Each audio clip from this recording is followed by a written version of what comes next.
All right, so I noticed that this tip is a little bit above everything else, so I'm just taking that down just a little bit. All right. So when his ruff is more up, yeah, that looks really pretty. So it's a pretty big difference. Yeah. Yeah.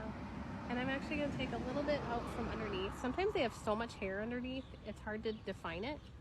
So if you take a little bit out of the inside of the ear, I know, I'm sorry. It gives it a little bit more of a gap. So especially if they have a lower ear, I'm going to thin it out just in here, so that that hair doesn't stick out quite as much. There we go. Good boy. All right. All right, so now we're going to match the other ear. So brush it all out. Mow the grass. So this ear twists even more than the other one. So we're definitely taking off more off that inside corner or edge.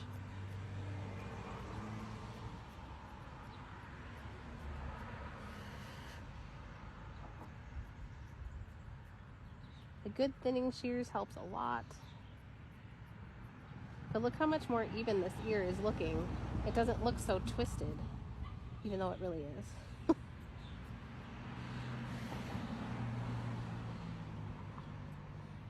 I still need to take some off that other side so it doesn't look shaggy, but it's amazing how much you can get.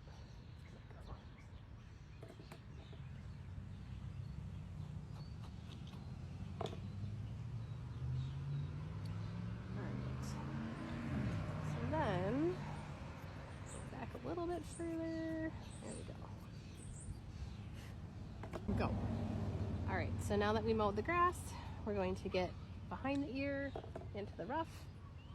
So I'm just trimming that line just at the same level that I just trimmed his ear. It's harder for me on this side because the ear is like flopping that way and my scissors is coming from the wrong direction then.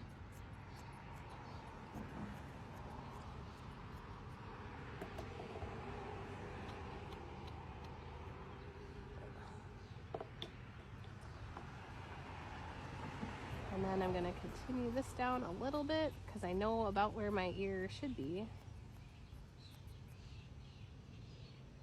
And we'll get that outside edge. So it's like that A, this side of the A, and then here's that across. Now I'd like this to be a little lower. If I was going to Nashville, I might put a little weight underneath there, or on there. There we go. And if you do put some weight in, you need to redo your ear trim because it changes things. So if I were to redo his ear, then this would be down. You put the weight underneath or above on this part of the ear to pull that down. Okay, go ahead. All right, so again, making sure you brush that out in the front so it doesn't look clumpy. And there we go. So now this is the tricky part, is matching it. So I see where my line is right here, and now I need to match it right here.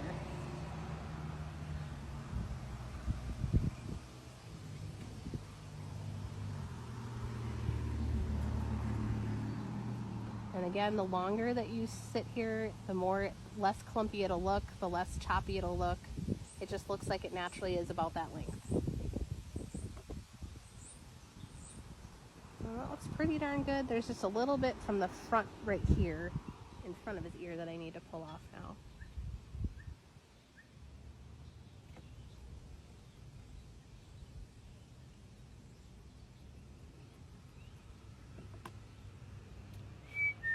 Cookies? You want a cookie? And to me, I'm like, oh, it kind of even looks a little clumpy now too, but I know his ear is clean. You really wash those ears out, or wash those ears with good sudsy stuff to make sure before you do this, and that they have to be dry. Ready? Good boy. Okay. So then I have to make this tip look, so his ear, this ear is basically prick.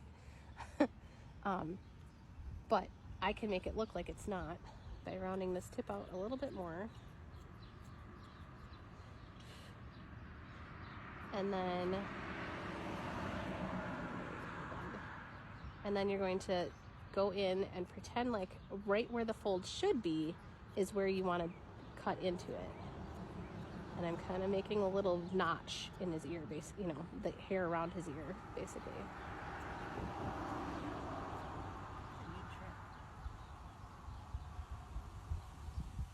All right. And again, if I was weighting it down, then I would put a little bit right there, and that would pull it in.